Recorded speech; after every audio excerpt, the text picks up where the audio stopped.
What's going on, everyone? Jack here. And we need to talk about something that's been quietly brewing in the shadows of the WNBA for months.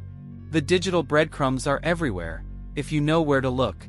And today, I'm connecting the dots that reveal a picture the Indiana Fever organization desperately doesn't want you to see. Because what I'm about to lay out isn't just about an injury, a coaching change, or even a business disagreement. This is about a generational talent who has quietly, methodically, and strategically begun the process of forcing her way out of Indiana. And the parallels to what Kawhi Leonard did in San Antonio are not coincidental. Let me start with what we know for certain. Caitlin Clark has completely severed communication with the Indiana Fever's medical staff. Not reduced it. Not limited to it. Completely cut them off. Now, official sources aren't going to tell you this.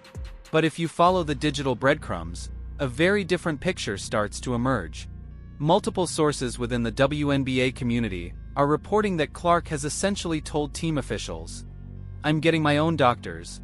I am not using your doctors." And honestly, for an athlete at Caitlin Clark's level, she should be getting second opinions. She should be hearing from multiple doctors. That part isn't strange on its own. But yesterday, head coach Stephanie White spoke to the media and didn't offer much detail, except to confirm that Caitlin Clark was in New York. Now think about that for a moment. The fact that she's consulting specialists in New York and refusing to share those findings with the Fever's training staff isn't just medical autonomy. This is an unprecedented act of professional defiance in women's basketball. Here's what the Indiana organization hoped you wouldn't piece together. Clark has suffered 4 separate muscle injuries this season. A left groin strain, a left quadriceps injury, and now multiple aggravations of her right groin. For someone who never missed a single game due to injury throughout her entire college career at Iowa, this isn't just bad luck. Clark's injury situation could be far worse than expected. These types of injuries, and the way they're stacking up back to back, aren't normal. I've said this before. Caitlin Clark's mobility looks off. I believe she may have come back too fast from the first injury. We all know the first one happened around May 25th. Then she returned and was re-injured around July 4th or 5th, somewhere in that window.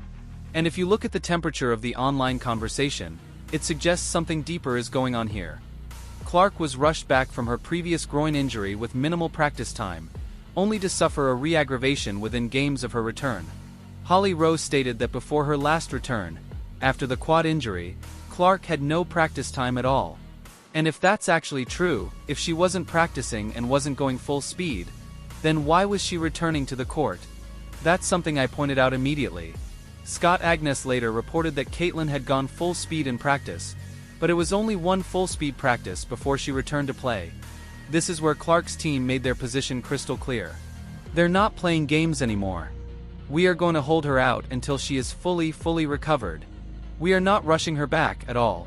After taking Indiana Fever advice for so long, eventually Caitlin Clark had to take matters into her own hands and make decisions for herself, and I believe that's exactly what we're seeing now.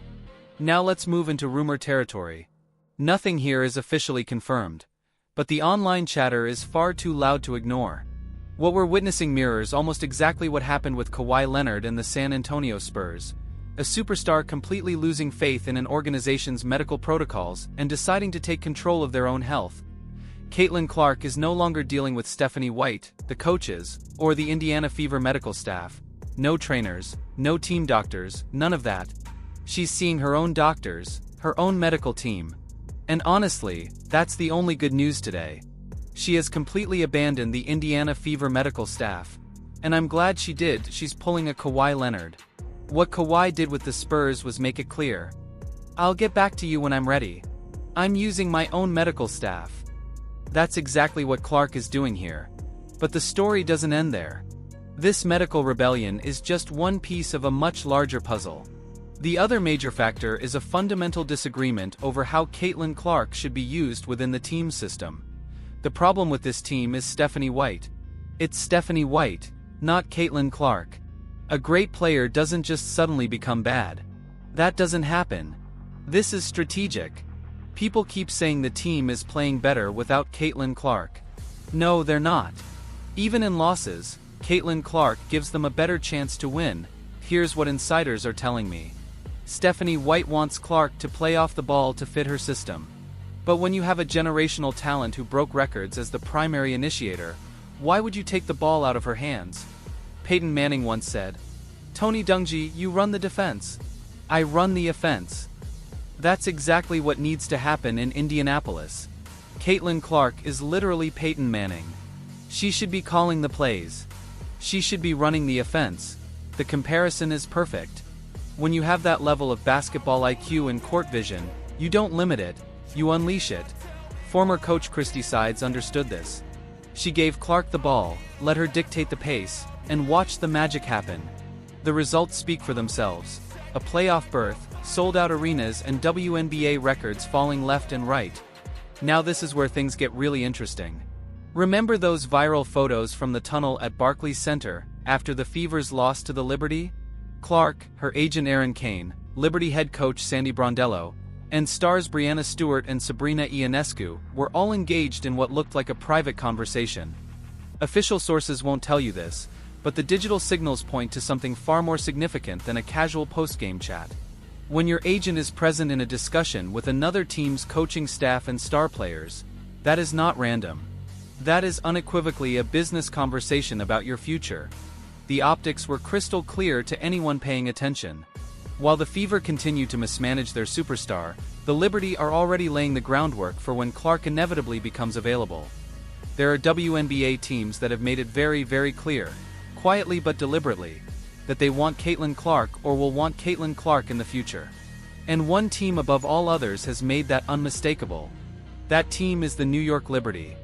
I genuinely believe there is a 50-50 chance Caitlin Clark leaves Indiana after her rookie season. Okay, now let's move fully into rumor territory. Nothing here is officially confirmed. But if you've been filtering through the noise the way I have, the signals are impossible to ignore.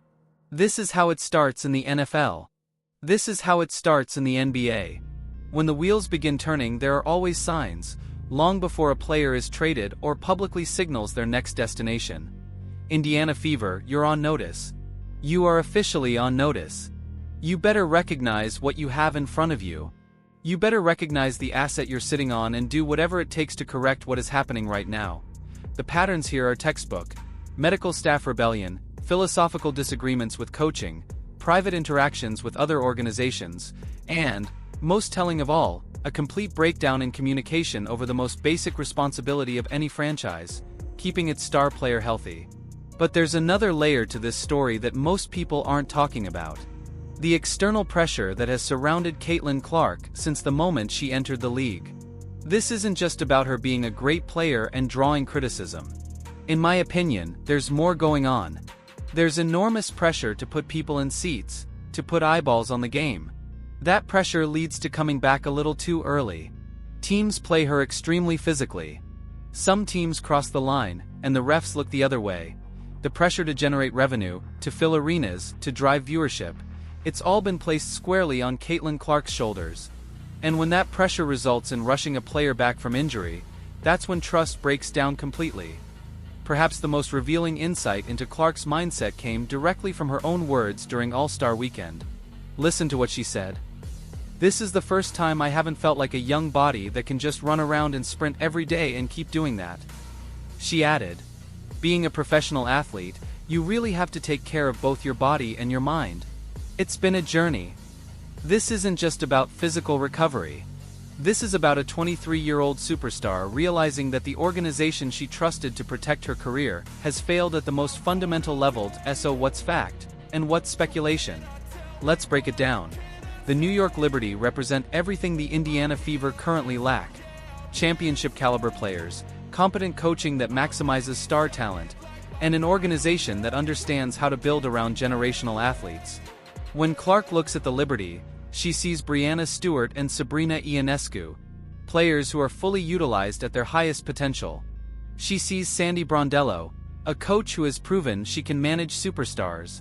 And most importantly, she sees an organization that won't sacrifice long-term health for short-term revenue. Here's what I'm hearing from sources close to the situation. Clark's team has made it abundantly clear. Her full recovery comes first. No rushed returns. No shortcuts. But beyond that, they're evaluating every aspect of her relationship with the Indiana organization. The ongoing CBA negotiations add another layer of complexity. Players are demanding better revenue sharing, improved working conditions, and more control over their careers. For someone like Caitlin Clark, who single-handedly generates millions for the league, this moment represents leverage. Real leverage over her own destiny. Which brings us to the inevitable question: what does this mean for Clark's future in Indiana? The truth is, we're watching the systematic breakdown of trust between a generational talent and the franchise meant to protect her. Clark's body language tells the story more clearly than any press release ever could. Visible emotion after injuries. Seeking independent medical opinions. Holding private meetings with other organizations. These are not the actions of a player who feels secure in her current situation. When you combine medical mismanagement, coaching philosophy conflicts, and immense external pressure, you get the perfect storm for departure. So what do we know for certain? Caitlin Clark has lost faith in the Indiana Fever's ability to protect her health and maximize her potential. Whether that results in a forced trade or an eventual free agency exit remains to be seen. But make no mistake, the clock is ticking. She has consulted a different doctor, and she hasn't even shared updates with the team. The Fever are essentially waiting. Waiting on information. Waiting on clarity. And that alone tells you how fractured this relationship has become. The Fever now face two choices: completely revolutionize how they build around Caitlin Clark, or watch her take her transcendent talent to an organization that will. Teams like the New York Liberty are already positioning themselves for that possibility. At the end of the day, this isn't just about Caitlin Clark. This is about how the WNBA treats its biggest stars. It's about whether organizations prioritize short-term gains over long-term careers. And it's about whether the league has learned from the mistakes that have driven superstars away in other sports. The choice is simple. Indiana can adapt to the reality that they have a once-in-a-generation talent who deserves world-class treatment, or they can continue with business as usual and watch her flourish somewhere else. Based on everything I'm seeing, everything I'm hearing, and every digital breadcrumb I've been following, Caitlin Clark's patience with the Indiana Fever has officially run out. The question isn't whether she's planning an exit.